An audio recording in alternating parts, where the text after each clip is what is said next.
Welcome to Local Edition on Time Warner Cable. I'm Steve Swat with the Sacramento Report. In the next few minutes, we're going to talk about boosting opportunities for young men and boys in the minority communities of California. My guest this segment is Steven Bradford, a member of the State Assembly.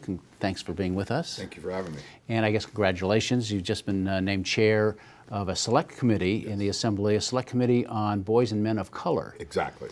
So I guess my question is, why boys and men? Why do they need so much attention? What about women and girls? Without a doubt, and pretty much that will pull them in once we have that discussion. But this committee was started a little over 2 years ago. It was chaired by former Assemblyman Sandre Swanson, and after a report, it clearly identified a great need for African American and Latino boys and some Pacific Islanders that were being pushed out, expelled out at a higher rate than their Caucasian classmates, and we felt we needed to deal with this from a educational level, from a criminal justice level, from a health level, just on a social justice level. So what would the Select Committee do? I mean, the Select Committee is not a standing committee, so you don't vote on legislation, but you hold hearings usually, you complete reports, maybe you sponsor legislation, things like that. What are the so-called deliverables? Well, that's what we're going to work on this year, making sure we have deliverables by things such as making sure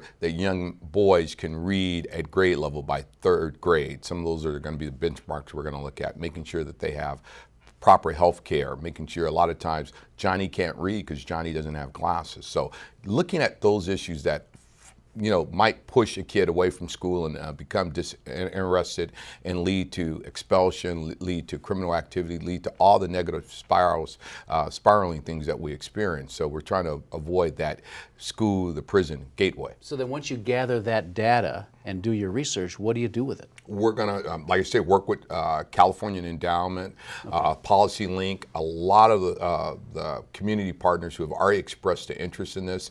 California Endowment has committed millions of dollars over the next 10 years at examining this and coming back with deliverables for the community to address some of these challenges. You talked about prisons. It seems pretty obvious that that problem starts with the education and the lack of education, or for some reason, it seems like so many young Latino men or boys and African American don't care for school, right? Well, we're finding that school sometimes doesn't care for them. And it's a push-out rate. We're not even seeing the dropout rate. They're being pushed out. They're being expelled for things such as not having a pencil or being defiant because you didn't bring your homework to school. Those things didn't happen 20, 30 years ago when you and I were in school. So we're finding that they're being pushed out of school more so than being expelled. In the last several years, there's been a sort of a new push toward career and technical education, feeling that a lot of students just aren't on that academic track, for professions.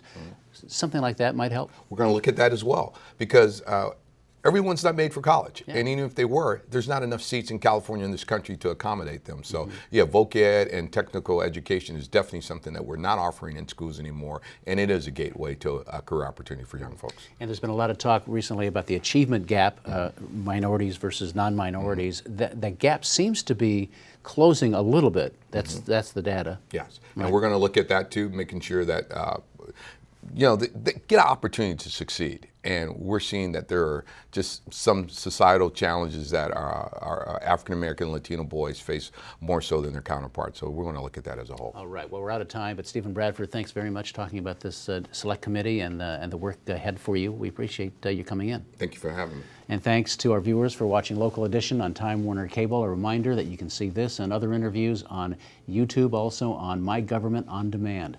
I'm Steve Swat. Have a great day.